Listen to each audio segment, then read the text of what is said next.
అదే RTV app వార్తల్ని క్షణాల్లో చదివే అవకాశం ఉంటుంది. ఒక న్యూస్ పేపర్, ఒక టెలివిజన్ ఛానల్ మీ చేతుల్లో ఎప్పుడూ ఉంటాయి. నమస్తే, వెల్కమ్ టు ఆర్టీవీ. జమిలీ ఎన్నికలకు మరో ముందడుగు పడింది. ఇప్పటికే రామ్నాథ్ కమిటీ రిపోర్ట్ను ఆమోదించిన కేంద్ర కేబినెట్ ఇప్పుడు జమిలీ ఎన్నికల బిల్లును కూడా కేబినెట్ ఆమోదించింది. రేపో మాపో సభలో ప్రవేశపెట్టే అవకాశం ఉంది. మరి 2027-28లో దేశం మొత్తం ఒకే ఎన్నికను చూడబోతుందా? జమిలీ ఎన్నికలకు వెళ్ళబోతున్నామా? జమిలీ ఎన్నికలను బీజేపీ దాని మిత్ర పక్షాలు ఆమోదిస్తూ ఉంటే, అంగీకారం తెలుపుతూ ఉంటే, బీజేపీని వ్యతిరేకించే పార్టీలు మాత్రం ఇది ప్రజాస్వామ్యాన్ని కూనీ చేసే ప్రక్రియ అని అంటున్నారు. దీనివల్ల పెద్దగా లాభం జరగదు, ఏ ప్రయాస అని చాలా మంది అంటూ ఉన్నారు. సో మరి జమిలీ ఎన్నికలు 2027-28లో సాధ్యమేనా? ఈ జమిలీ ఎన్నికల చుట్టూ అలముకున్న భయాలేంటి? దీనివల్ల కలిగే ప్రయోజనాలేంటి?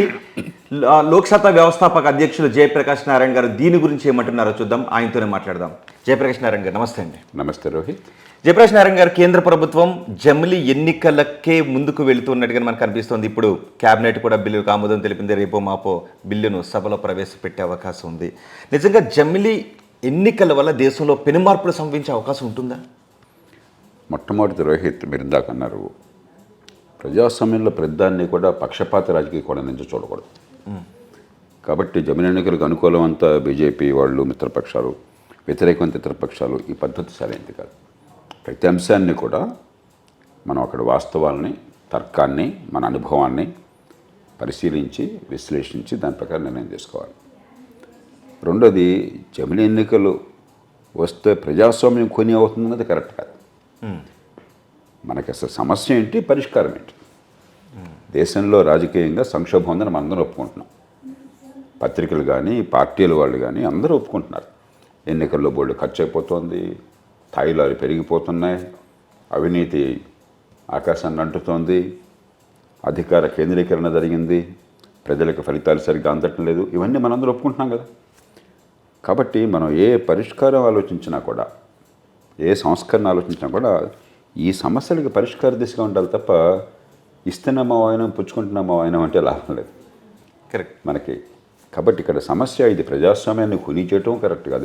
అది వాస్తవమైనటువంటి ఆరోపణ కాదు. ఓకే, ఇది ఒక అద్భుతాన్ని సాధిస్తున్నదే వాస్తవం కాదు.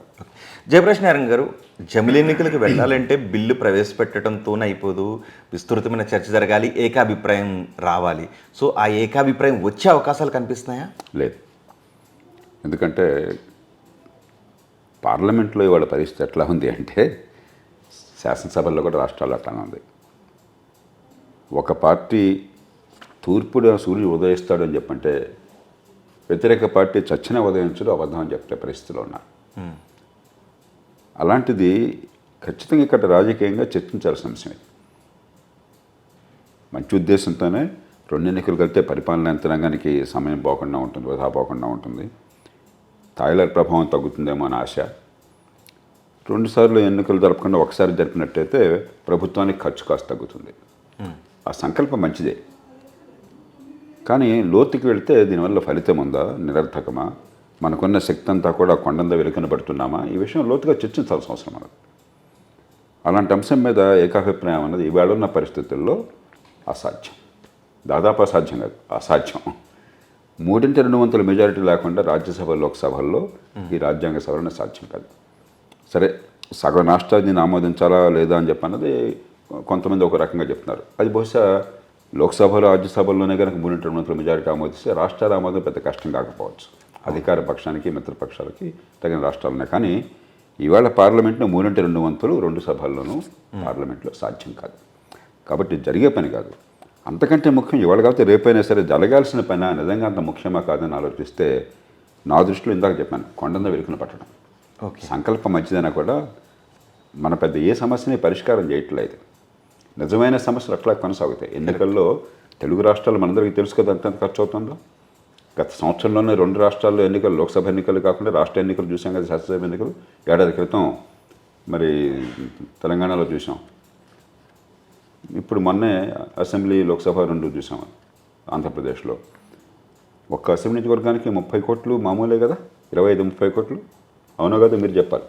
ఈస్ట్ గోదావరి నుంచి వచ్చారు మీరు చెప్పండి.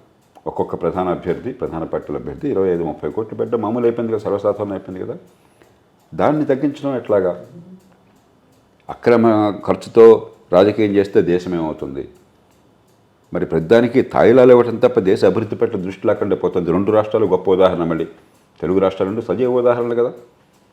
అక్కడ ఆంధ్రప్రదేశ్ కానీ తెలంగాణ కానీ అభివృద్ధి మీద దృష్టి పెట్టకుండా అప్పుల పాలైపోయి రాష్ట్రాలు, ఆ డబ్బంతా కూడా తాత్కాలికమైన తాయిలాలకు ఇవ్వడం జరుగుతుంది కదా. మరి అపారమైన అవినీతి ఉన్నమాట వాస్తవమే కదా, అధికార కేంద్రీకరణ ఉన్నమాట వాస్తవమే కదా. వీటి నుంచి బయటపడడం కోసం మనం ఏమైనా పరిష్కారం చూపెడుతున్నామని ఆలోచించకుండా ఏదో గుడ్డెద్దుచోలో పడ్డట్టుగా, లేడికి లేచిందే పరుగన్నట్టుగా, మంచి ఉద్దేశమైనా కూడా లోతుగా ఆలోచన లేకుండా మనం ఏదైనా ప్రతిపాదనలు పెడితే అవి వికటిస్తాయి, మంచి ఫలితాలు లేవు. అంతేకాకుండా మీ సమయాన్ని, శక్తిని వృధా చేసుకున్నారు. రాజకీయ పరపతి కూడా మామూలు పరపతి లాంటిదే. మీకు డబ్బు ఉన్నది, బ్యాంకులో డబ్బుని జాగ్రత్తగా కాపాడుకుని పొదుపుగా పనికొచ్చే పనులకు ఉపయోగిస్తే డబ్బు పెరుగుతూ ఉంటుంది. ఆ డబ్బు ధారాళంగా విచ్చలవిడిగా పనికిరాని పనులు ఖర్చు పెడితే డబ్బంతా అయిపోతుంది, తర్వాత మరి ఖర్చు మిగులుతుంది. రాజకీయ పరపతి కూడా అంతే.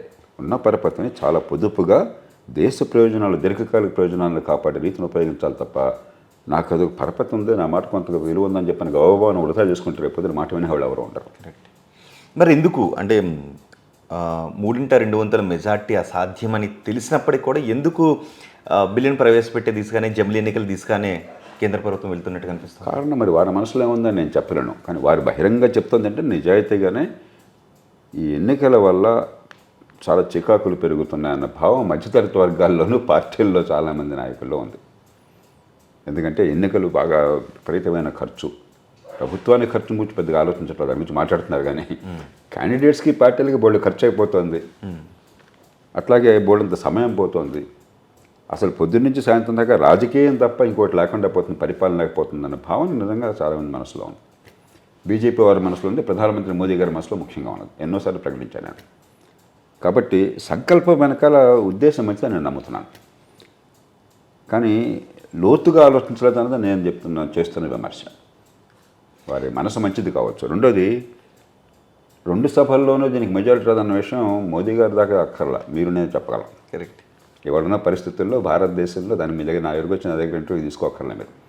పార్లమెంట్ ఉభయ సభల్లో ఇవాళ పరిస్థితుల్లో 3/2 మెజారిటీ ఇలాంటి అంశానికి వస్తుందా లేదా అని చెప్పన్న విషయం పల్లెటూరులో ఉన్న స్కూల్ పిల్లడు చెప్పగలుగుతాడు. మోదీ గారికి తెలియదు కాదు కదా. దాని వెనకాల ఏమైనా రాజకీయ కోణం ఉందో నాకు తెలియదు. బహుశా అవకాశం ఉంటుందంటారు.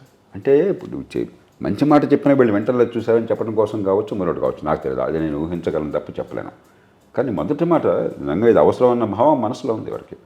మధ్యతరగతి వర్గాల్లో కూడా ఎన్నికలు అనవసరంగా మళ్ళీ వస్తున్నాయి. బై ఎలక్షన్లు వస్తున్నాయి, అసెంబ్లీ వస్తుంది, లోక్సభ వస్తుంది, మళ్ళీ పంచాయతీ ఎలక్షన్లు వస్తున్నాయి, పొద్దున్న సాయంత్రం ఎలక్షన్ లేనన్న భావం అన్నమాట వాస్తవం. దాన్ని ఏదన్నా కొంచెం ఆలోచించాలన్నమాట నేను ఒప్పుకుంటున్నాను. కానీ ఇది సరైన పరిష్కారం కాదు. మనకి సంస్కృతంలో ఒక సామెత ఉన్నది, పృష్ఠతాళన దంతభంగ అని చెప్పాను. మనకు బాగా పంటి నొప్పి వచ్చిందనుకోండి, వైద్యుడి దగ్గరికి పోతే వాడి వీపు మీద సాచి తన్నాడు అనుకోండి, అది పంటి నొప్పికి ఉపయోగపడుతుందా? ఏదో వైద్యం కాదని చెప్పంటే ఎట్లాగా? ఏ జబ్బుకి ఆ సరైన మందు పడాలి.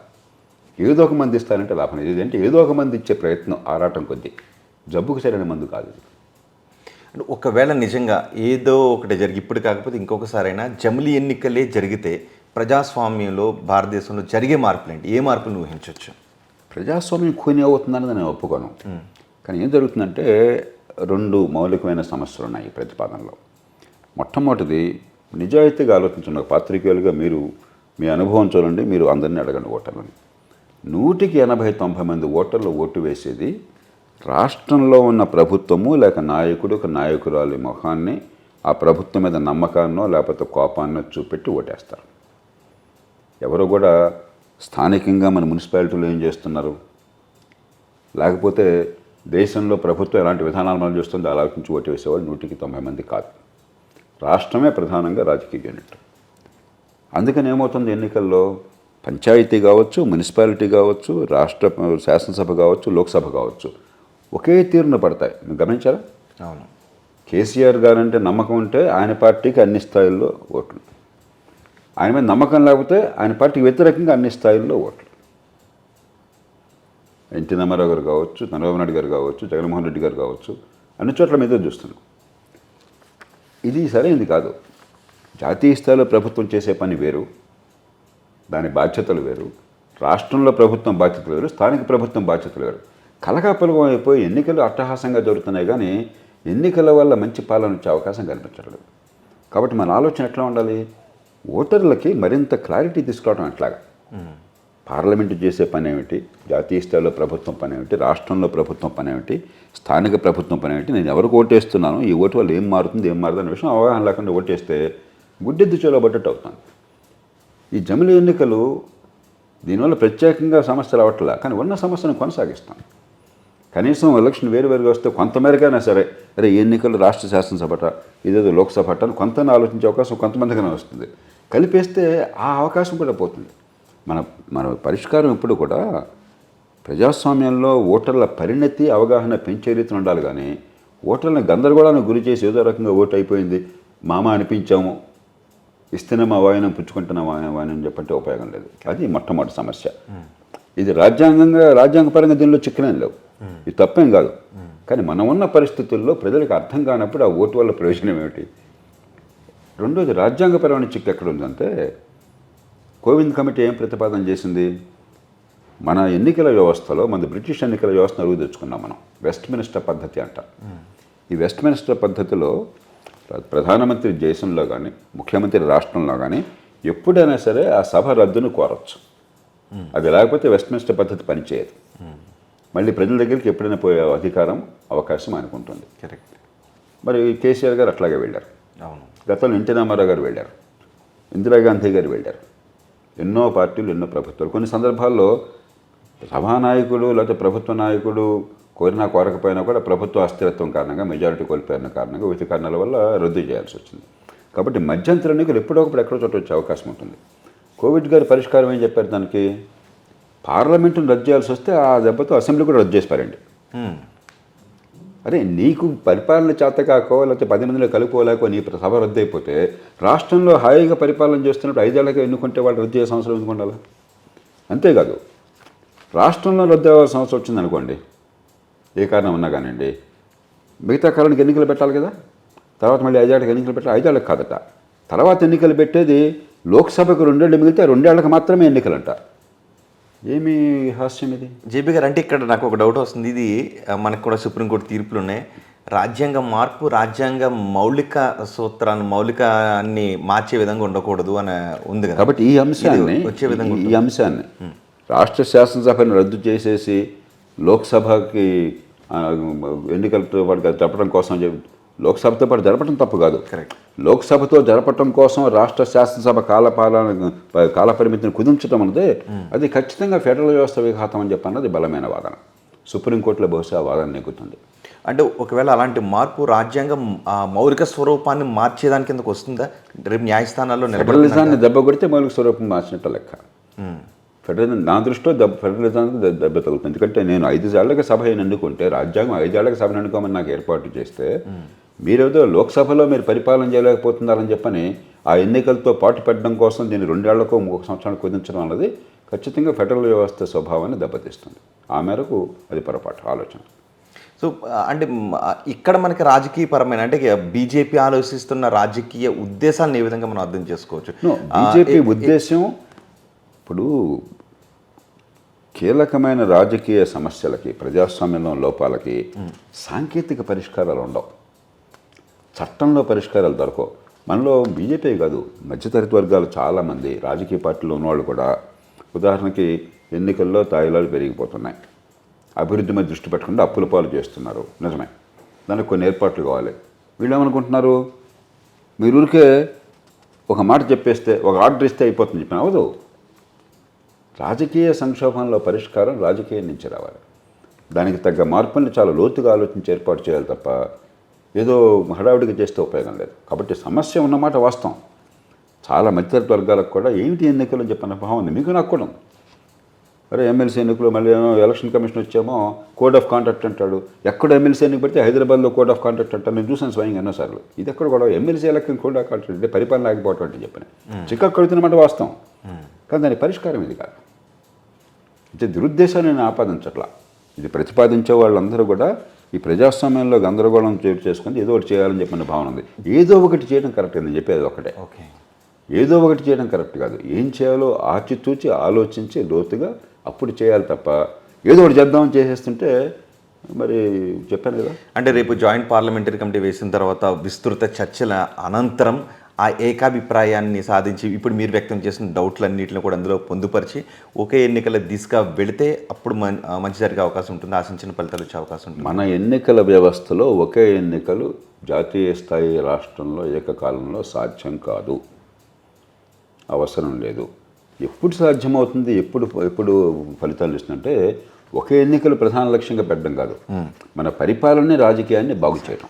కరెక్ట్. ఏ రీతిలో ఉదాహరణకి రాష్ట్రంలో మనం అంతా ఓటు వేసేది ఒక పార్టీని లేక నాయకుడిని నాయకురాలను చూసి ఓటు పడేది.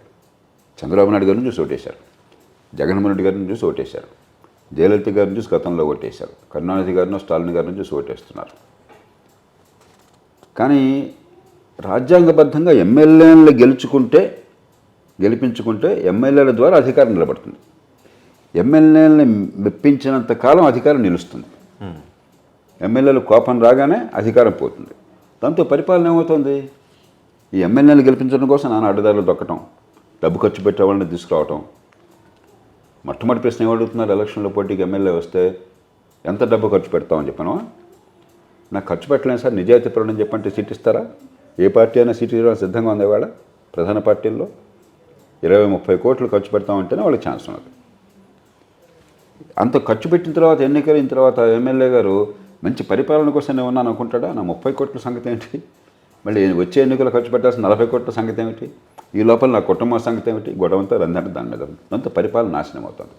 అలా కాకుండా రాష్ట్రంలో ప్రభుత్వాన్ని, నాయకుడిని లేక నాయకురాల్ని ప్రత్యక్షంగా ఎన్నుకున్నారనుకోండి, ఎమ్మెల్యేలను వేరుగా అనుకున్నారు, ఎమ్మెల్యేలకు రాజ్యాధికారంలో వాటా ఉండదు. కానీ శాసనసభలో వాళ్ళు గలం వినిపిస్తారు, చట్టాలు చేస్తారు. అప్పుడేమవుతుంది? విధిగా 5 ఏళ్ల కాల పరిమితి రాష్ట్రంలో ప్రభుత్వం అనుకుంటుంది. ఇక రద్దు అవడం సమస్య ఉత్పన్నం కాదు, ఎమ్మెల్యేలు ప్రభుత్వం దించడం ఉత్పన్నం కాదు. అప్పుడు సాధ్యం. అంటే అధ్యక్ష తరహా పాలన రాష్ట్రాల్లో జాతీయ స్థాయిలో కాదు. జాతీయ స్థాయిలో అవసరం లేదు. దానివల్ల చాలామంది చాలా భయాందోళనలు ఉన్నాయి. కానీ రాష్ట్రాల్లో నష్టమే లేదు. నాకు బాగా గుర్తుంది, నేను ఐఏఎస్ నుంచి రాజీనామా చేసి ఈ దేశంలో మౌలిక మార్పుల కోసం చెప్పని దిగినప్పుడు రాజశేఖర రెడ్డి గారు ప్రతిపక్ష నాయకుడు. ఆయన ఫోన్ చేశారు, ఎందుకంటే మీరు ఇంత పిచ్చి పని చేశారు, మీకు ఇంత పేరుంది, ఈ పార్టీ ఆ పార్టీ తేడా లేకుండా, ఈ కులం ఆ కులం తేడా లేకుండా మిమ్మల్ని అందరూ గౌరవిస్తారు, మరి బోల్డ్ పని చేసే పని కదా ప్రభుత్వంలో కొనసాగితే మీరు ఇప్పటికీ చాలా చేశారన్నారు. అప్పుడు నేను నా గోడంతా చెప్పుకున్నాను, నా ఆలోచన, ఈ దేశంలో నా దృష్టిలో ఉన్నటువంటి సమస్యలు పరిష్కారం కావాలి. ఒక పావుగంట అరగంట చర్చించాక ఆయన నాతో అన్నారు, ఎప్పుడు సార్ ఇదంతా కాదు, రాష్ట్రంలో ముఖ్యమంత్రిని డైరెక్ట్గా ఎన్నుకుని ఏర్పాటు చేయించండి, మొత్తం మారిపోతున్నాడు. డక్కా ముఖ్యమంత్రిని అనుభవం నుంచి వచ్చినమాట. రాష్ట్రంలో ఏ నాయకుడిని మీరు అడగండి, ప్రైవేట్గా బహిరంగంగా చెప్పరు, వాళ్ళ పార్టీ ఒప్పుకోదు, ఏదో రకరకాల ప్రైవేట్గా అడగండి. చస్తున్నామయ్యా ఈ ఎమ్మెల్యేలను నడిపించుకోవడం కోసం, వాళ్ళని గెలిపించుకోవడం కోసం, వాళ్ళని కాపాడుకోవడం కోసం, వాళ్ళ మద్దతు కోసం అని చెప్పని. మంచి చోటు జనం డైరెక్ట్గా ఎన్నుకుంటే మంచి చేస్తాం, చేతనైతే మళ్ళీ గెలిపిస్తా లేకపోతే అని చెప్పని అందరికీ తెలుసు. కాబట్టి రాష్ట్రాల్లో కనుక అప్పని చేస్తే మంచి పాలన వస్తుంది, ఎన్నికల్లో ఖర్చు తగ్గుతుంది, రోజువారీగా అధికార దుర్వినియోగం అవసరం ఉండదు. స్థానిక ప్రభుత్వాలు బలపడతాయి. ఇప్పుడు స్థానిక ప్రభుత్వాలు మనకు పోటీ కాబట్టి వాళ్ళు రానికుండా ఆపేస్తున్నారు. 5 ఏళ్ల కాలం సుస్థిర ప్రభుత్వం ఉంటుంది, మళ్ళీ ఎన్నికలు రావు, అన్ని గనులు కలిసి వస్తాయి, కానీ పరిపాలన బాగుపడుతుంది. అప్పుడు పార్లమెంట్ కూడా దీంతో పాటు చేశారని కూడా లేదైపోతుంది. కాబట్టి అట్లా కొంచెం లోతుగా ఇదే చేయాలని కాదు, ఇంకా రకరకాల మార్గాలు ఉన్నాయి. అంచేత మీరు హడావిడిగా ఏదో చేస్తున్నామని చేయొద్దు. నోట్బందీ ఉంది, మంచి ఉద్దేశంతో చేశారు కదా, ఎవరన్నా నరేంద్ర మోదీ గారు దురుద్దేశంతో చేశారనుకుంటారా? నోట్బందీ, నోట్ల రద్దు, కానీ ఫలితాలను ఇచ్చిందా? హడావిడిగా చేస్తే ఉద్దేశం మంచిదైనా కూడా ఫలితాలు మంచివి రావు. వ్యవసాయ చట్టాలు చాలా మంచివి కూడా, చట్టాలు కూడా మంచివి, నేను పూర్తిగా అప్పుడిప్పుడు సమర్థిస్తున్నాను. కానీ అక్కడ చేసే తీరులో అదే కనుక కాస్త 10 మందిని సంప్రదించి ఆర్భాటంగా కాకుండా కాస్త వెనక ముందు చూసుకుని వాళ్ళని ఒప్పించేసాం అనుకోండి, ఖచ్చితంగా మంచి ఫలితాలు వచ్చాయి. చట్టాలు మంచివి, మంచి చట్టాలు అందరికీ పనికొచ్చేవి, అన్ని పార్టీలు ప్రైవేట్గా ఒప్పుకునేవే కష్టంగా ఉంది. అలాంటిది అనుమానాస్పద చట్టాలు, ఉద్దేశం మంచిదైనా కూడా ఫలితం ఎలా ఉంటుందో తెలియంది హడావిడిగా ఆదరాబాదరా చేస్తే ఫలితం రాకపోగా రాజకీయంగా పరపతి పోతుంది. జయప్రకాష్ నారాయణ గారు, నిజంగా ప్రజల్లో ఓటింగ్ మీద పెద్దగా ఆసక్తి లేకపోవడం, తరచూ ఎన్నికలు రావడమా, రాజకీయ అవినీతిని మార్చలేమో అనే ఒక భావనలో ఉండటమా? మొట్టమొదటి ప్రజల్లో ఆసక్తి ఎందుకు లేదనుకుంటున్నారు మీరు? పూర్తిగా అవాస్తవం. ఇవాళ అమెరికా కంటే బ్రిటన్ కంటే మన దేశంలో ఎక్కువ ఓటేస్తున్నారు. ఎక్కడ ఆసక్తి లేకుండా ఉంది? ఆ దేశాల్లో అసలు పేదలు ఓటే వేయరు. ఈ దేశంలో నిరుపేదలు కసిగా ఓటేస్తున్నారు, గ్రామీణ నిరుపేదలు. కాబట్టి భారతదేశంలో ఎన్నికల మీద ఆసక్తి లేదన్నది ఎలా మాట్లాడుతున్నా నాకు అర్థం కావట్లేదు. అంటే తరచుగా ఎన్నికలు వస్తే ఎన్నికల మీద విరక్తి చెందుతారు ప్రజలని అంటున్నారు కదా. సో తరచుగా ఎన్నికలు విరక్తి చెందటం అని అంటే తరచు ఎన్నికల వల్ల కాదు. ఎవరికి ఓటేసినా ఫలితం రావట్లేదు. చచ్చినోడి పెళ్లికి వచ్చిందే కట్నంగా 70 ఇవ్వండి కోరుతున్నారు సామాన్యులు, లేకపోతే తాయిలాలు ఇవ్వండి కోరుతున్నారు. మిగతా వాళ్ళేమో ఎవరికి ఓటేస్తే ఏ రాయితే పళ్ళు కొట్టుకుంటామని చెప్పి అనుకుంటున్నారు. కాబట్టి ఎవరికి ఓటేస్తే ఓటు వల్ల ఫలితం మంచిగా వస్తుందని విశ్వాసాన్ని కలిగించండి, కానీ ఈ విన్యాసాల వల్ల ఫలితం. రాజకీయ అవినీతిని ఎలాగో మార్చలేమనే భావన ప్రజలు చాలా మంది సార్. జయప్రకాష్ నారాయణ గారు, నిజంగా ఒకవేళ ఒకే దేశం ఒకే ఎన్నికలు జరిగితే ప్రజలు ఒక భావన ఉండదు, రీకాల్ లాంటిది వస్తే బాగుందని ఇప్పటికే ప్రజలు అనుకుంటున్నారు. సో ఇప్పుడు ఒకే దేశం ఒకే ఎన్నికలు వస్తే మళ్ళీ 5 ఏళ్ల పాటు ఎన్నికలు ఉండవు. సో ప్రభుత్వాల ఏకపత్యం వచ్చే అవకాశం ఉంటుందా, అంటే డిక్టేషన్షిప్ వచ్చే అవకాశం ఉంటుందా? ఆ వాదన నేను ఒప్పుకోను. రీకాల్ అనేది మంచి ఆలోచన కాదు. మనం ఏంటంటే ఈ దేశంలో మంచి ఉద్దేశంతో ఏదో ఆవేశం కొద్ది రీకాల్ పెట్టండి, మధ్యతరగతిలో ప్రతి ఒక్కరు అంటారు రీకాల్ పెట్టండి, ఒక డిగ్రీ క్వాలిఫికేషన్ పెట్టండి అని.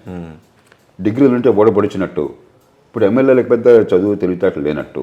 మన ఆలోచన సంకల్పం మంచిదే, ఆలోచన లోతుగా లేదు. స్థానిక ప్రభుత్వాల్లో రీకాల్ మంచిదే, ఎందుకంటే మన పంచాయతీ మున్సిపాలిటీల్లో మీకు రోజువారీగా సేవలు అందాలి, మౌలిక సదుపాయాలు బాగుపడాలి, అంతకంటే ఎక్కువేం లేదు. కానీ విధానాలు నిర్ణయం చేసేటువంటి రాష్ట్ర జాతీయ స్థాయిల్లో రీకాల్ అంటే చాలా ప్రమాదాలు ఉంటాయి. ఎందుకంటే పరిపాలనలో అత్యంత క్లిష్టమైన అంశం, ముఖ్యంగా మనలాంటి దేశాల్లో, అన్ని దేశాల్లో ముఖ్యంగా మనలాంటి దేశాల్లో ఏంటంటే మనకెప్పుడు కూడా స్వల్పకాలికంగా ఇవాళ ఏదో ఒకటి నా చేతిలో పెట్టిందని ఉంటుంది. ఇవాళ నా మహిళలకు డబ్బు ఇచ్చాం, ₹2 బియ్యం ఇచ్చాం, నెల పెన్షన్ ఇచ్చాం, మరొకటి ఇచ్చాం. అంత ఇప్పుడు పేపర్లో ఏం రాస్తున్నారు వీళ్ళు, ఇది ఇచ్చా అది ఇచ్చా, వాడు బాబుగాడి సొమ్ములాగా. అంతేగాని మీ డబ్బుతో మీకు ఉమ్మడిగా ఈ సేవలు అందించా అని చెప్పట్లా. చెప్పారు ఎక్కడన్నా ఈ పేపర్లో అడ్వర్టైజ్మెంట్స్ చూడండి మీరు. మీ డబ్బుతో మీరిచ్చిన బాధ్యతతో మంచి విద్య మీకు అందించే ఏర్పాటు జరిగింది, మీ అందరికీ పూర్వం కంటే నైపుణ్యం పెరిగింది చెప్తున్నారా? మంచి ఆరోగ్యం పూర్వం కంటే అందింది, మీ ప్రాణాలకు పోకుండా కాపాడగలుగుతున్నాం చెప్పగలుగుతున్నారా? లేదు. మీకు అది ఇచ్చా, ఇది ఇచ్చా, ఈ డబ్బు ఇచ్చా. కరెక్ట్. ఇప్పుడు కూడా ప్రజాస్వామ్యంలో స్వల్పకాలికంగా వ్యక్తులను తృప్తిపరచడము, దీర్ఘకాలికంగా సమాజ హితం కోసం పనిచేయడం మధ్య ఎప్పుడూ ఒక పోరాటం ఉంటుంది. 6 నెలలకో సంవత్సరాలకు 2 నెలలకో ప్రతిసారి ఎన్నికలు పెడితే ఇక రేపటి నుంచి ఆలోచించే ప్రభుత్వాలు కూడా మర్చిపోతాయి. ఇంక మనం ఎన్నికల్లో గెలవటం ముఖ్యం, సార్ అని తర్వాత చూద్దాం అంటారు. అంటే కనీసం 5 ఏళ్ళు ఉంటే ఏమిటంటే కొన్ని దీర్ఘకాలికంగా ఆలోచించి స్వల్పకాలికాన్ని పక్కన పెట్టినా కూడా, కొంత నొప్పి కలిగినా కూడా 5 ఏళ్ల కాలంలో ఫలితాలు వచ్చి అరే నిజమేను మనకు కొంచెం నొప్పి అనిపించినా కూడా ఇది బాగుంది కదా అని 5 ఏళ్ళకి అవకాశం వస్తుంది. 6 నెలలు అయితే డామని దింపేస్తారు. కాబట్టి అది అంటే ప్రభుత్వాలకు ప్రజల పట్ల జవాబుదారీతనం మిస్ అయ్యే అవకాశం ఉంటుంది అంటారు. 5 ఏళ్ల పాటు లేదు. జవాబుదారీతనం రోజు ఎన్నికల్లో వస్తుందా?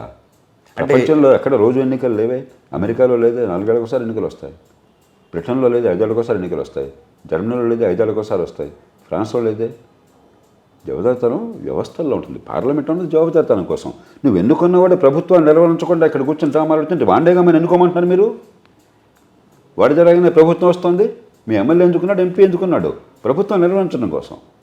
పత్రికలు ఎందుకున్నాయి, రాజ్యాంగ సంస్థలు ఎందుకున్నాయి, మరి పాలనా సమాచార హక్కు చట్టం ఎందుకున్నది? జవాబుదారీతనం రోజు ఎన్నికల వల్ల రాదు, రోజు ఎన్నికల వల్ల ప్రహసనం అవుతుంది. స్థానిక ఎన్నికలైతే ఓకే, నేను ఒప్పుకుంటాను. ఎందుకంటే స్థానికంగా విధానాలు ఏమి అక్కడ లేవు, అక్కడ ఈ క్లాష్ లేదు. స్థానికంగా మున్సిపాలిటీ చేసే పనుల్లో దీర్ఘకాలము స్వల్పకాలం క్లాష్ లేదు. రాష్ట్రము దేశం చేసే పనుల్లో దీర్ఘకాలం స్వల్పకాలం మధ్య బోర్డంత క్లాష్ ఉన్నది. ఆ క్లాష్ ఉన్న చోట చీటి మాటికి ఎన్నికలు పెడితే, 6 నెలలకు ఒకసారి ఎన్నికలు పెడితే పరిపాలన అస్తవ్యస్తం అయిపోతుంది. సో ఒకే దేశం ఒకే ఎన్నికల ద్వారా అనవసరమైనటువంటి ఫ్రీబీస్ని తగ్గించే అవకాశం ఉంటుందంటారా? నేను ఇందాక చెప్పాను, ఇది పెద్దగా మన సమస్యలకు పరిష్కారం రాదు, ఏదో ఆశపడి ప్రయత్నం చేస్తున్నారంతే. అది తగ్గించాలని చెప్పంటే మళ్ళీ అయితే ప్రత్యక్షంగా రాష్ట్రాల్లో ఎన్నుకుంటే ఈ భయం ఉండదు. అదే 1-2% ఓట్లు తగ్గినా కూడా ఆలోచించే వాళ్ళు ఓటేస్తారు, మొత్తం మీద గెలుస్తారని ధైర్యం ఉంటుంది. అలాగే దామాషా పద్ధతి ఎన్నికలు పెట్టండి కొన్ని మార్పులు చేర్పులతో. అప్పుడు ఏమవుతుందంటే ఓట్ల శాతాన్ని బట్టి సీట్లు వస్తాయి. అంచేత అరే ఈ 1% ఓట్లు పోతే ఓడిపోతానేమో, 1 ఓటు గెలిపితే ఎక్కువ వస్తే గెలుపు, 1 ఓటు తక్కువ వేస్తే ఓటమని చెప్పి భయపడిపోయి రకరకాల విన్యాసాలు చేస్తున్నారు. అలా ఎన్నికల వ్యవస్థకు ఆలోచించను. కానీ ఒకే ఎలక్షన్ పెడితే ఆంధ్రప్రదేశ్లో ఒకే ఎలక్షన్ జరిగింది కదా, జరిగిందా లేదా? ఎన్ని ఫ్రీబీస్ ఇచ్చారు? ఆంధ్రప్రదేశ్లో ఉన్న ఫ్రీబీస్ భారతదేశంలో ఏ దేశం ఏ రాష్ట్రంలో ఉన్నాయా? ఆంధ్రప్రదేశ్లో ఉన్నంత రాష్ట్ర ఆర్థిక సంక్షోభం దేశంలో ఇంకెక్కడన్నా ఉందా? ఇప్పుడు మనకు వాదన చేస్తే దానికి ఒక ఉదాహరణ కావాలిగా. ఆంధ్రప్రదేశ్ ఉమ్మడిగా జరుగుతున్న ఎన్నికలు, అక్కడ పరిపాలన బాగుపడిందా? అక్కడ ఫ్రీబీస్ తగ్గినాయా? నాకు ఒకసారి చెప్పండి. ఖర్చు తగ్గిందా ఎన్నికల్లో? కాబట్టి మీరు చెప్పిన వాదనలన్నీ కూడా వాస్తవం తెలిపింది కదా కలిసి ఎన్నికలు జరిగిన చోట్ల. కాబట్టి ఊరికేదో మనసులో ఒక ఊహ ఉంటుంది మంచి ఉద్దేశంతోనే, కానీ మనం వాస్తవాన్ని సాక్ష్యాలను చూడటల్లా, సరిగ్గా విశ్లేషించటల్లా, తర్కాన్ని బుద్ధిని ఉపయోగించటల్లా, ఏదో ఒకటి ఒక హడావిడి, ఒక ఆర్భాటం, ఏదో బాగుంది చేద్దాం అని చెప్పని ఆ దూకుడు ఉపయోగం లేదు. రేపు ఈ బిల్లును ప్రవేశపెట్టినప్పుడు లేదంటే విస్తృత అభిప్రాయ సేకరణకు వచ్చినప్పుడు ఎలాంటి అవాంతరాలు ఎదురయ్యే అవకాశం ఉంటుంది? అభిప్రాయ అవాంతరాలు ఎందుకంటే ఖచ్చితంగా చర్చ జరగాలి, జరుగుతుంది.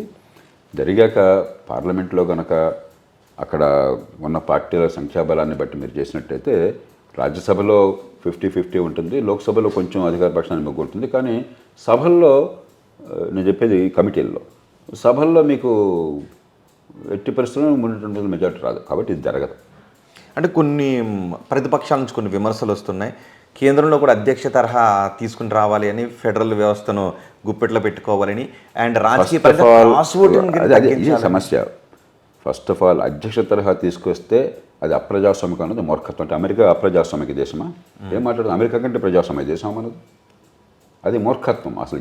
అందుకనే విమర్శించే వాళ్ళు కూడా ఏదో ఒకటి సూర్యుడు తూర్పును ఉదయిస్తాడంటే కాదు పశ్చిమానని చెప్పనే పరిస్థితి వచ్చింది తప్ప లోతైన ఆలోచన లేదు. అది తప్పేం కాదు. మన దేశంలో పనికి వస్తుందో లేదో వేరే విషయం. నా దృష్టిలో జాతీయ స్థాయిలో మన దేశంలో పనికి రాదు. కానీ అది సిద్ధాంతరీత్యా తప్పు కాదు. దానివల్ల నియంతృత్వం రాదు. అది అది అదేదో ప్రమాదకరము, ఈ దేశాన్ని ముంచేసినట్టుగా. అని మనకేంటంటే ఇదిగో పులంటే ఇదిగో తోలక, దొన్నపోతేందంటే దూడను కట్టేయడం. కాబట్టి అధ్యక్ష తరహాన మరొకటి ఉన్నది. ఇవి ఎన్నికల పద్ధతులు. ప్రజలు ప్రత్యక్షంగా ఎన్నుకుంటే మేలా ప్రభుత్వాన్ని, ప్రజలు మళ్ళీ మధ్యవర్తిని ఎన్నుకుని వాడిని ఇష్టం అంటే నిలబడడం మేలా? ప్రజలు ప్రత్యక్షంగా ఎన్నుకుంటే తప్పెందుకు అవుతుంది అది? కాబట్టి ఈ విమర్శలు నిర్హేతుకమైనవి. ఇది పనికి వస్తుందా లేదా, మనకి దీనివల్ల ఇబ్బందులు ఉంటాయా, అది ఆలోచిద్దాం. కానీ ఇదేదో భయంకరమైనది, ప్రజాస్వామ్యాన్ని కూనీ చేస్తున్నారు, మరొకటి ప్రజాస్వామ్యం అద్భుతమైనది, ఇవన్నీ కూడా ఉత్త మాటలు. మన దేశంలో ప్రతిదానికి కారు చవకగా మాటలు మాట్లాడేస్తున్నాం, ఏ రకమైనటువంటి ఆలోచన లేకుండా. నేను దాన్ని అంగీకరించను. జయప్రకాష్ గారు, నిజానికి ఒక పథకానికో ఒక ఉద్దేశానికో ప్రోస్ అండ్ కాన్స్ ఖచ్చితంగా ఉంటాయి. సో ఇక్కడ అసలు జమిలీ ఎన్నికల వైపు, ఆలోచన వైపు ఎటువంటి లాభాలు లేవంటారా? మొత్తం లాభశూన్యత అంటారా? కొన్ని ఉన్నాయి. ఇందాక చెప్పాను, సాంకేతికంగా కొన్ని. ఇప్పుడు నిజంగా ఎలక్షన్లు కనుక అలాగే మళ్ళీ రాకుండా ఉంటే పరిపాలన రేపు మళ్ళీ ఎలక్షన్లు ఎట్లాగానే పాలకుల దృష్టి అంతా ఎలక్షన్ మీద పడకుండా కొంచెం పరిపాలన దృష్టి పెట్టే అవకాశం ఉంటుంది. నేను కాదంటలేదు. పరిపాలన యంత్రాంగానికి కూడా కొంచెం వెసులుబాటు ఉంటుంది, కాదంటే. ఇక్కడ ఒక క్వశ్చన్ అడుగుతాం మిమ్మల్ని ఆపి. నిజంగా ఎలక్షన్స్ వల్లే అభివృద్ధి ఆటంకం కలుగుతుందా రాజకీయ? ఎగ్జాక్ట్లీ. మళ్ళీ చూసా. కాబట్టి కొంత మేరకు అంత సులభం అవుతుంది. ఉదాహరణకు నేను ఎన్నికలు జరిపాను ఒక జిల్లా కలెక్టర్గా. నేను ఎప్పుడు జరిపినా కూడా ఎన్నికలు అనేవి వంకగా నేను ప్రజలకు చూపెట్టే ప్రయత్నం చేయాలి. అధికార యంత్రాంగం స్పష్టంగా చెప్పేవాడిని, ఎన్నికలు జరపడానికి స్పష్టమైన చట్టం ఉన్నది, బాధ్యతలు ఉన్నాయి. ఆ వంకతో ఖబర్దారు పరిపాలన ఆపేస్తే డొక్కబాగలు తీస్తానని చెప్పాను. సో మనకేంటి ఎన్నికలు ఒక వంక అయిపోయినాయి. ఆ టైంలో ఇంకేం పని జరగదు. అలాగే వీఐపీ విజిట్, ప్రధానమంత్రి గారు వస్తున్నారు, ముఖ్యమంత్రి వస్తున్నారు, ఇంకా ఆ వంకతో ఏం పని జరగదు. లేకపోతే సైక్లోన్ వచ్చింది, ఇంకేం పని జరగదు. మనకి ఏదో వంకతో పరిపాలనతో స్తంభింప చేస్తున్నాం. అలా ఉండక్కర్లా. ఏ పని కా పని సజావుగా జరగాలి. సమర్థమైన పాల్గొన్నట్టయితే, సరైన వ్యవస్థను ఏర్పాటు చేసినట్టయితే. కాబట్టి దీనివల్ల ఫలితాలు చాలా తక్కువ, కానీ నిజమైన సమస్యలకు పరిష్కారం దొరకదు. పృష్ఠతాళన, దంతభంగ లాంటిది. కొంతమేరకు ప్రజల్లో మరింత కన్ఫ్యూజన్ పెరుగుతుంది. ఇప్పటికే ఓటు ఎవరికి వేస్తున్నాం, ఎందుకు వేస్తున్నాం అర్థం కాకుండా గుడ్డిగా ఓటేస్తున్న దేశంలో ఆ గుడ్డితనం కొనసాగించాలా, మరింత మెలకువతో ఓటు వేసి ఏర్పాటు చేయాలి. అలా చూస్తే ఓటు ఏదో వేస్తాం. రాష్ట్ర శాసనసభని జాతీయ స్థాయి కోసం మరి కుదించేస్తే ప్రతిసారి కూడా అది ఖచ్చితంగా ప్రజాస్వామ్యానికి మంచి చేయదు, హాని చేస్తుంది. ఇక్కడ రాజకీయ పరంగా కలిగే లాభనష్టాలండి. సహజంగా పార్టీలు ఎక్కువ శాతం ప్రజల గురించి ఆలోచిస్తున్నామని చెప్పినప్పటికీ కూడా పార్టీ ప్రయోజనాలని ఎక్కువ ఆలోచిస్తాం. మంచి మాట. నిజంగా స్వామి కార్యం స్వకార్యం కలిస్తేనే ఏదైనా పనికి వస్తుంది. కొంతమంది మనసులో ఏముందంటే బీజేపీకి లాభం వస్తుంది అని చెప్పని. బీజేపీ కూడా అలా ఉండొచ్చు, కానీ ఇది వాస్తవం కాదు. మీరు మంచి ప్రశ్న అడిగారు. కర్ణాటక ఉంది. కర్ణాటకలో అసెంబ్లీ ఎన్నికలతో పాటు లోక్సభ ఎన్నికలు వచ్చినాయి అనుకోండి, బీజేపీ మీద కర్ణాటకలో చాలా కోపం ఉండింది గతంలో ప్రభుత్వం మీద. అవినీతి, తర్వాత పెద్దగా అనుకున్నంత ఫలితాలు రావట్లేదని భావంతో కాంగ్రెస్ పార్టీ తాయిలాలు ఇచ్చింది. అవినీతి ఇక్కడ ఉంది, కానీ ప్రస్తుతం అవినీతి కదా మన కోపం. గతంలో అవినీతి, రేపటి అవినీతి తర్వాత చూస్తాం కదా. తాయిలాలు బాగా ఆఫర్ చేశారు 5 గ్యారెంటీలు అని చెప్పని. కాంగ్రెస్ని దామని గెలిపించారు, బీజేపీని ఓడించారు. కొంతకాలం పోయాక అసెంబ్లీ ఎన్నికలు అయిపోయిన తర్వాత లోక్సభ ఎన్నికలు రాగానే అప్పుడు కంచి ఆ కోపం పోయింది. అక్కడ బీజేపీని బ్రహ్మాండంగా గెలిపించారు, కాంగ్రెస్ ఓడిపోయింది. రెండు కలిపితే బీజేపీ 2 ఎన్నికల్లో ఓడిపోయింది. తెలంగాణ బీజేపీ సోదరులు లేకుండా పోయింది. ఎందుకని? మీకు అసెంబ్లీ ఎన్నికల్లో అది 3వ పార్టీగా ప్రజల మనసులో కనిపించింది. లోక్సభ వచ్చేసరికి కాంగ్రెస్ పార్టీ అక్కడ బాగా గెలిచినా కూడా కాంగ్రెస్ పార్టీకి ప్రభావం తగ్గింది. సగం సీట్లే వచ్చినాయి కాంగ్రెస్కి, బీజేపీకి సగం సీట్లు వచ్చినాయి. రెండు కలిపితే బీజేపీ 2లో సోదు లేకుండా పోయేది. మహారాష్ట్రలో లోకల్ కారణాలంటే మనకు సరిగ్గా తెలియదు. నేను విన్నంత మేరకు ఆనాడు తాత్కాలికంగా కొంత సింపతి ఉన్నది. ఎవరు? ఈ ఉద్ధవ్ ఠాకరే అంటేను, ఆ ఫ్యాక్షన్ అంటాను, తర్వాత శరద్ పవార్ ఫ్యాక్షన్ అంటాను. ఏదో మన మనసులో ఇంకా ఫ్యూడలిజం పాలా. పాపం వాళ్ళు పార్టీ పెట్టారు కదా, ఆయన కదా పార్టీ పెట్టింది. అది సరైన పద్ధతి కాదు, అది ప్రజాస్వామ్యంలో ఆలోచన సరైనది. కానీ మన ప్రజాస్వామ్యంగా మన ఆలోచన లేదు. ఆయన పెట్టాడు కాబట్టి ఆ పార్టీ వాళ్ళదే అనుకుంటున్నాం మనం ఎప్పుడు కూడా. ఆ సింపతి పనిచేసింది. ఇంకా ఇతర కారణాలు ఉండొచ్చు. ఆ ఎన్నికల్లో, లోక్సభ ఎన్నికల్లో అనూహ్యంగా బీజేపీ ఓడిపోయింది. అదే 6 నెలల్లో శాసనసభ వచ్చేసరికి ఏమైంది? లోక్సభ మన 3 నెలలు 5-6 నెలల్లో శాసనసభ వచ్చేసరికి ఏమైంది? కాస్త మార్పులు చేర్పులు చేసుకున్నారు, బ్రహ్మాండంగా గెలిచారు. 2 కలిసినట్టయితే ఆనాడు లోక్సభ శాసనసభ 2 పోయిండే బహుశా. కాబట్టి బీజేపీ ఏదో లాభపడుతున్నది కూడా ఊరికే భ్రమే. మోదీ గారు ఉన్నారు, ఆయన మీద బోడంత ప్రజలకు నమ్మకం ఉంది కాబట్టి ఆయనతో మొత్తం కొట్టేసుకొస్తాం. ఇది వాస్తవం కాదు. హర్యానాలో అట్లా జరిగింది. అంచేత ఇద్దరు కొన్ని అంచనాలు వేసుకుంటున్నారు. బీజేపీ వ్యతిరేకులు వేసుకుంటున్నారు, బీజేపీ వారు వేసుకుంటున్నారు. కానీ నిజానికి వేరువేరుగా ఉంటే కొన్ని సందర్భాల్లో జాతీయ స్థాయిలో ప్రభావశీలమైన ప్రభుత్వం ఉన్నట్టయితే, ఆ ప్రభుత్వం మీద కాస్త నమ్మకం ఉన్నట్టయితే, ప్రస్తుతానికి మోదీ గారి మీద కొంత నమ్మకం ఉంది. వ్యతిరేకించే వాళ్ళు ఒకటి, నమ్మకం కూడా చాలామందికి ఉన్నది. అలా ఉన్నట్టయితే శాసనసభలో ఒకవేళ దెబ్బ తగిలినా కూడా వేరే ఎన్నికలు పెడితే మీకు అవకాశం పెరుగుతుంది. లేకపోతే 2 చోట్ల నష్టపోయే అవకాశం ఉంది. కాబట్టి దీనివల్ల బీజేపీకి లాభం అన్నది కూడా వాస్తవం కాదు. నిజంగానే వారు మంచి ఉద్దేశంతోనే, లోతుగా ఆలోచన లేకుండా ఇలా కలిపి పెట్టేస్తే పరిష్కారం అయిపోతుందామన్న ఆశ కొద్దీ చేస్తున్నారు. నేను చెప్పేది ప్రభుత్వాలు అట్లా చేయకూడదు. ప్రభుత్వాలు ఇప్పుడు చాలా లోతుగా పరిశీలన చేయాలి. ఏదో ఒకటి చేద్దామనేది ప్రభుత్వం తిరగకూడదు. అది సామాన్యుల తీరు. మీరు నేనేమైనా చేయాలంటే ఏదో ఒకటి చేద్దాం, జనానికి కాస్త సాయం చేద్దాం, మనం చేద్దాం. ప్రభుత్వం అట్లా కాదు. ప్రజల వనరులతో, ప్రజలు ఇచ్చిన ఓటుతో మీరు నిర్ణయాలు చేస్తున్నారు. నిర్ణయం ఉన్న పరిస్థితుల్లో అత్యుత్తమమైన నిర్ణయం కావాలి. నిజంగా ఫలితాలు ఇచ్చే నిర్ణయం కావాలి. ఏదో ఒక నిర్ణయం కాకూడదు. వ్యక్తులకు హక్కు ఉంది కానీ ప్రభుత్వాలకు హక్కు లేదు. చాలా సందర్భాల్లో భారతదేశంలో ఎన్నికలు ఒక భావోద్వేగాల మధ్య ఎమోషన్స్లో జరుగుతుంటుంటాయి. ప్రజలు ఒకసారి ఏదో ఒక ఎమోషన్లో ఓటు వేసిన తర్వాత అయ్యో అనుకోవటానికి అవకాశం ఉండదు. ఒకే దేశం ఒకే ఎన్నికలు తీసుకుని వస్తే అది ప్రజాస్వామ్యానికి మంచిదే అంటారా? అసలు ఒకే ఎన్నికలైనా వేరు ఎన్నికలైనా కూడా ఎమోషన్తో ఓటు వేయడం మంచిది కాదు. 1984లో మీకు గుర్తుందో లేదో, ఇందిరాగాంధీ గారిని దారుణంగా హత్య చేసిన తర్వాత ఎన్నికలు జరిగినాయి. దేశం అంతా కూడా దుర్భిణి వేసిన అవకాశం లేకుండా ఒక ఆంధ్రప్రదేశ్ మినహాయిస్తే దేశమంతా కూడా ఎమోషనల్గా ఓటేశారు కాంగ్రెస్ పార్టీకి. అది ఇప్పుడు కూడా గుణాత్మక పరిశీలన లేకుండా ఏం జరుగుతుంది అన్న అవగాహన లేకుండా ఓటేస్తే దేశంలో ఎప్పుడు ప్రజాస్వామ్యానికి మంచిది కాదు. ఒక ఎక్కాల ఎన్నికలైనా వేరువేరుగా ఎన్నికలైనా కూడా. ఒక ఆంధ్రప్రదేశ్లో మాత్రం ఏమైంది, ఈ ఎమోషన్కి వ్యతిరేకంగా ఎన్టీ రామారావు అభిమానం ఒకటి, 84 ఆగస్టులో ఆయన్ని దింపేశారు అన్యాయంగా అని చెప్పన్న కోపం మరొకటి, ఆ ఎమోషన్ పనిచేసింది. కాబట్టి ఒక ఆంధ్రప్రదేశ్లో మాత్రమే కాంగ్రెస్ పార్టీ ఓడిపోయింది. చివరికి ఒక ప్రాంతీయ పార్టీ దేశంలో అతిపెద్ద ప్రతిపక్ష పార్టీగా అవతరించింది. ఆనాడు తెలుగుదేశం పార్టీ దేశంలో అధికార ప్రతిపక్షం కాకపోయినా కూడా ప్రధాన ప్రతిపక్షం అయింది దేశంలో. విచిత్రమైన పరిస్థితి అది.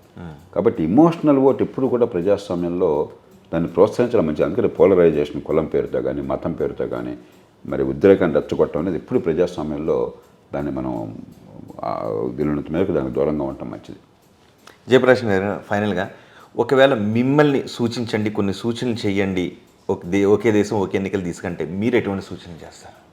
నేను చాలా కాలం నుంచి పరిష్కారాలు చెప్తున్నాను. మౌలికమైన సమస్య మన దేశంలో ఎన్నికలు అనగానే అక్రమ ఖర్చు.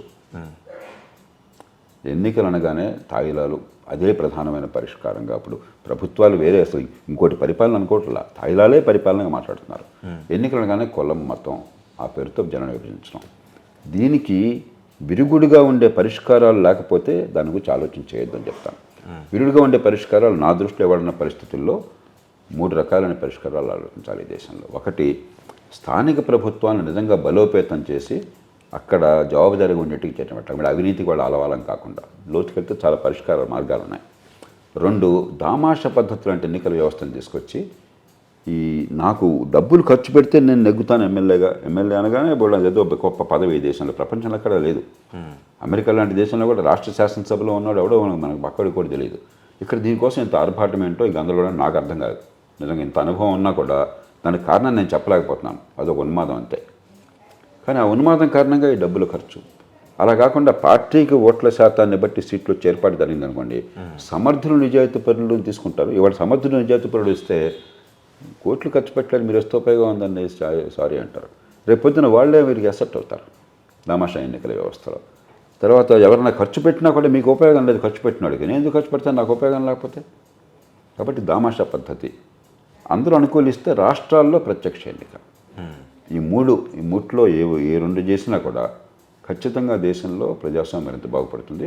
ఇక 4వది అంతర్గత ప్రజాస్వామ్యం పార్టీలు ప్రజల ఆస్తులు కాకుండా పార్టీ నాయకుల సొంత ఆస్తులు అయిపోయినాయి, జాగీరులు అయిపోయినాయి.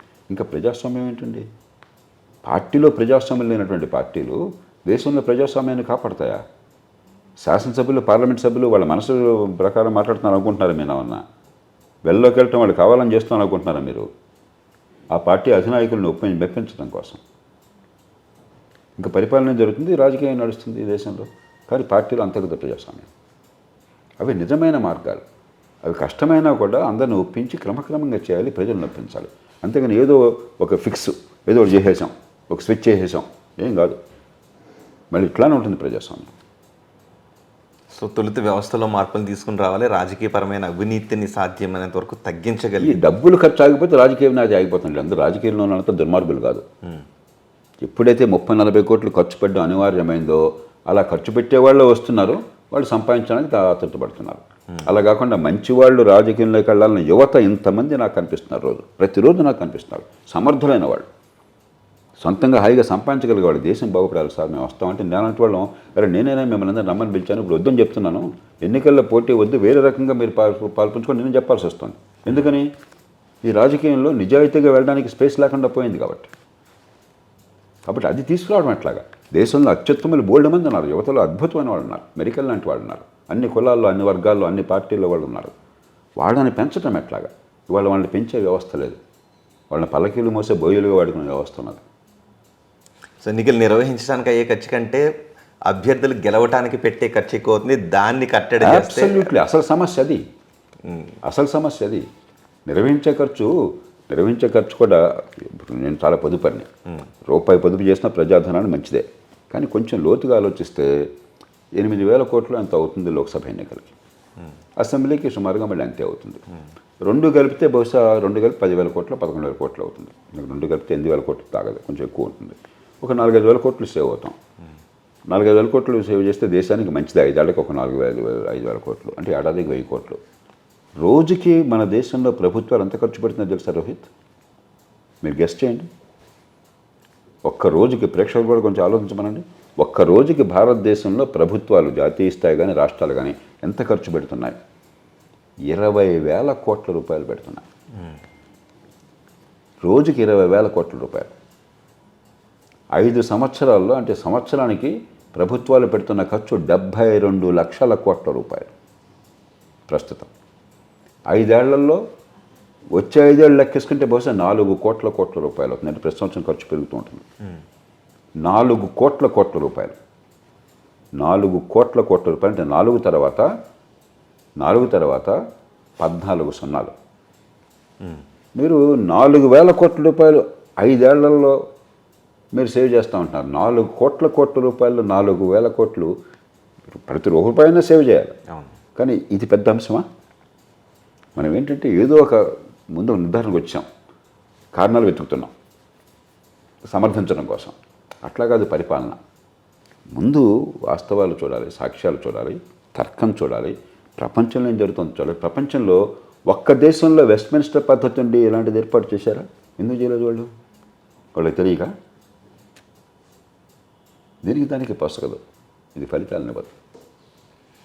Thank you very much Jayaprakash Narayana గారు. ఆర్టీవీకి చాలా సమయాన్ని కేటాయించి, ప్రజల కోసం సమయాన్ని కేటాయించి, కేంద్ర ప్రభుత్వం జమిలి ఎన్నికలపై ముందుకు వెళ్తున్న సందర్భంగా ఇది సాధ్యము కాదు, అనవసరమైనటువంటి ప్రక్రియ అని చెప్తున్నారు. ముందు అవినీతిని, రాజకీయపరమైనటువంటి అవినీతిని కట్టడి చేసే విధంగా చర్యలు తీసుకుంటే చాలా మార్పులు వచ్చే అవకాశం ఉంటుంది అని చెప్తున్నారు. సో ఇది సాధ్యం కాదు, అనవసరమైన ప్రక్రియ. కష్టసాధ్యం కాకపోవచ్చు, కానీ సాధ్యం కాదు, అనవసరమైన ప్రక్రియ అని జయప్రకాష్ నారాయణ గారు చెప్తున్నారు. మరి చూద్దాం కేంద్ర ప్రభుత్వం ఏం చేస్తుంది.